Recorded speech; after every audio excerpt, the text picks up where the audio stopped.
যেজন চিপের বাড়িতে ক্ষমা চাইতে যায় এবং দ্বিতীয় সুযোগের জন্য ভিক্ষা করে, কিন্তু চিপ তার কথা শোনেন না এবং তাকে চলে যেতে বলে।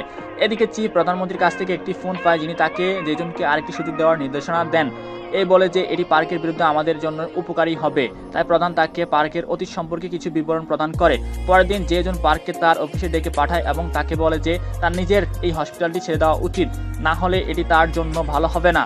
পার্ক তার কথাকে গুরুত্ব সহকারে নেয় না, কিন্তু যেজন তাকে চলে যাওয়ার জন্য 1 মিলিয়ন ইয়েন প্রস্তাব দেয়। যাই হোক, পার্ক তার প্রস্তাব প্রত্যাখ্যান করে এবং বলে যে সে এখানে অর্থের জন্য নয়, বরং গুরুত্বপূর্ণ কিছুর জন্য এসেছে। যেজন তারপর পার্কে আবার একটি সার্জারি প্রতিযোগিতার জন্য চ্যালেঞ্জ করে, কিন্তু পার্ক কোনো সাড়া না দিয়েই চলে যায়। এখন আমরা পার্কের অতীত সম্পর্কে জানতে পারি। তিনি মূলত দক্ষিণ কোরিয়ায় থাকতেন এবং জয় তার শৈশবের বন্ধু। বড় হওয়ার পর মেডিকেল কলেজে পড়ার সময় তিনি জয়কে তার প্রেমের প্রস্তাব দেয়। কিছুদিন পরে যখন সে রাতের খাবার খাওয়ার জন্য জয়ের বাড়িতে যায়, সে দেখে যে বাড়িতে কেউ নেই এবং সবকিছু এলোমেলো হয়ে আছে।